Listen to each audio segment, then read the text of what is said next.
aussi qui m'a intéressée. Mhm. C'est celui de l'enseignant. Sarah Oui. aussi, ça l'a intéressée. C'est celui de l'enseignant Ouais. où on sent en fait, vous décrivez c'est que doit être, ou quel est le devoir d'un Mm. enseignant. Mm. Et c'est une personne qui est dévouée à Son sa travail, fonction, à son exactement. travail. Voilà, donc c'est vraiment un hommage à l'enseignant que j'admire beaucoup parce que c'est d'abord enseigner est un travail assez difficile, mais c'est aussi quelque part un amour, hein, c'est vraiment un amour pour son métier.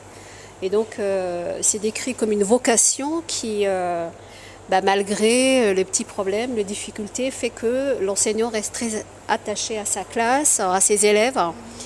Et donc c'est vraiment un hommage. J'ai dû sûrement l'écrire pour un petit peu célébrer une entrée scolaire.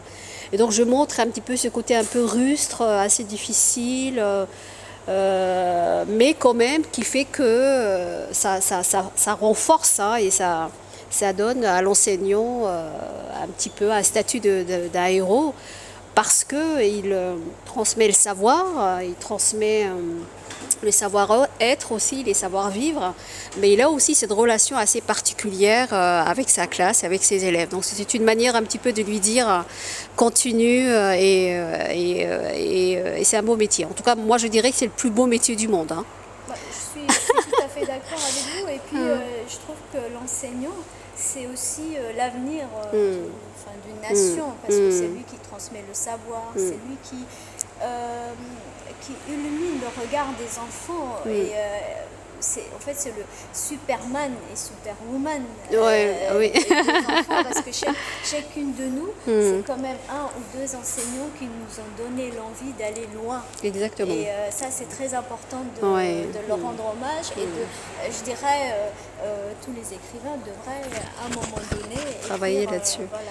Oui, en fait, et ce qui est intéressant, c'est que au départ, ça arrive un petit peu comme une aventure. C'est pas un métier qu'on choisit, mais au fur et à mesure, moi, je dirais, on se marie avec. Et donc, plus on enseigne, et plus finalement, ça devient la seule chose qu'on arrive en fait, qu'on sait exercer. Et donc, c'est vraiment un hommage à ces enseignants qui continuent à rester dans la classe et qui disent non aux autres offres, hein, parce que finalement, ils ont trouvé leur vocation hein, et ils sont attachés justement à cette contribution du vivre ensemble de par l'éducation, la transmission du savoir. Et donc, c'est pour rendre hommage à tous ces enseignants qui continuent, qui restent dans la classe depuis une trentaine d'années, une quarantaine d'années, et qui y prennent plaisir encore et toujours.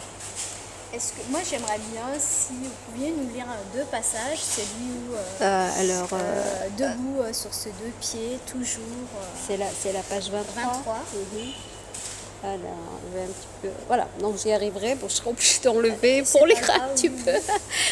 Alors, debout sur ses deux pieds, toujours. La paresse et la fatigue, il les laisse choir, car il ne peut manquer à ses devoirs. Avec abnégation, il travaille tous les jours. Le maths, la géographie ou l'histoire, enrobés de langue, il les raconte, grâce à sa pédagogie, son art de vie, pour chasser l'ignorance et l'errance. À chaque aube, le chemin, il doit reprendre, et l'établissement, il doit se rendre. À l'établissement, il doit se rendre, il n'a pas le choix, c'est un ordre, et c'est écrit sur son emploi du temps.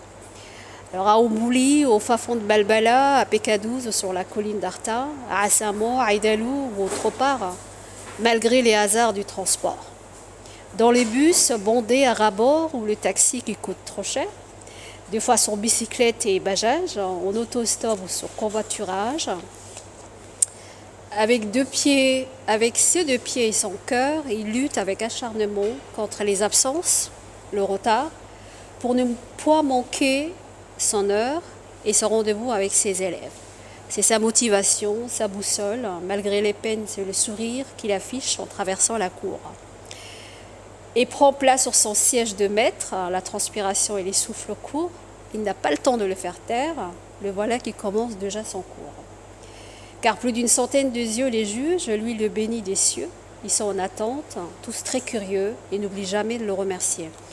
Donc c'est vrai qu'il y a cette touche que les élèves, en tout cas les étudiants, sont très conscients de cet amour et de cette générosité de l'enseignant, qui finalement, malgré les petits problèmes du côté de chez nous, continue quand même à rester sur ses baskets et à retourner à chaque fois dans la classe. Parce que finalement, voilà, c'est sa vocation et quelque part, il en ressent aussi beaucoup de bien. Oui, c'est un très beau hommage pour les enseignants, que ce soit des classes primaires ou Exactement, complètement. Donc voilà, voilà, exactement. Et je pense que tous les parents devraient aussi un peu faire une petite reconnaissance pour nos maîtresses, maîtres et professeurs d'école.